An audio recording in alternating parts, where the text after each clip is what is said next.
পদত্যাগ করেন। অন্যথায় ক্ষুব্ধ নেতা কর্মীরা যদি সচিবালয় ঘেরাও করে আপনাকে টেনে ইসরে নামায়, এর দায় কিন্তু আমি নিব না। মনে করা হয়েছে আমরা রাজনীতিতে নতুন, বয়স কম, কিন্তু এই গণঅভ্যুত্থানের কারা ভূমিকা রেখেছে।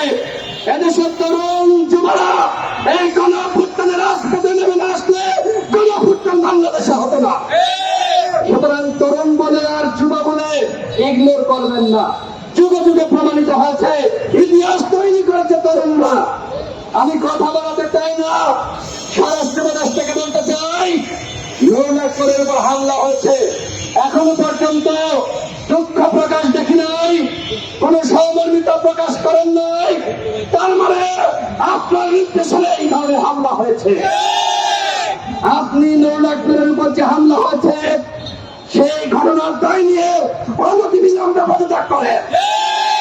অন্যথায় ক্ষুব্ধ নেতা কর্মীরা যদি সচিবালয় ঘেরাও করে আপনাকে টেনে ইসরে নামায়, এর দায় কিন্তু আমি নিব না। স্পষ্ট কথা, এর দায় কিন্তু আমরা নিব না। আপনার দায়িত্ব ছিল যারা এই ঘটনার সাথে জড়িত, যারা নির্দেশ দিয়েছে, চিহ্নিত করে তাদের বিচার করা, তাদেরকে গ্রেফতার করা। এখনো পর্যন্ত সেনাবাহিনী এবং পুলিশের যারা এই ঘটনার সাথে জড়িত, এতদিন পার হয়ে গেল, একজনকেও কেন গ্রেফতার করতে পারলেন না? আমরা বারবার বলছি, সেনাবাহিনীর সাথে আমাদের বিরোধ নাই, পুলিশের সাথে বিরোধ নাই।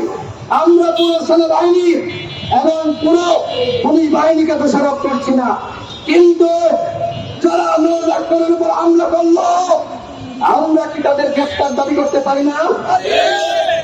আমরা কি বলতে পারি না এই ঘটনার দায় নিয়ে ওই খোদাবাদ চৌধুরী, যিনি প্রতিমন্ত্রী পদমর্যাদার, স্বরাষ্ট্র মন্ত্রণালয়ে তিনি আসীন হয়েছেন, আমরা কি তার পদত্যাগ দাবি করতে পারি না? আমরা কি আইনজীবী পদত্যাগ দাবি করতে পারি না? আমি যতদূর তথ্য পেয়েছি, আইজিপি খোদাবাদ চৌধুরী এবং স্বরাষ্ট্র উপদেষ্টা তারা জানতেন যে নৌলাখের উপরে হামলা হচ্ছে, তারা জানতেন, তারপরেও তারা এই ঘটনা থামাতে যাননি। তার মানে তাদের কাছে যখন জিজ্ঞেস করা হয়েছে, তারা বলেছে ওকে সাইজ করে দাও। অর্থাৎ তাদের নির্দেশনে নৌলাখের উপর হামলা হয়েছে। সুতরাং আইনজীবীকে পদত্যাগ করতে হবে, খোদাবাদ চৌধুরীকে পদত্যাগ করতে হবে, স্বরাষ্ট্র উপদেষ্টাকে পদত্যাগ করতে হবে। ইউএফটি ফার্স্টের সাথে ট্রেড করুন যে কোনো জায়গা থেকে। ক্যাম্পাসে ক্লাসের ফাঁকে, ঢাকার জ্যামে বসে কিংবা ঘরে বসে, ট্রেডিং এখন হাতের মুঠোয়। তাই ট্রেড করুন যখন খুশি, যেখানে খুশি।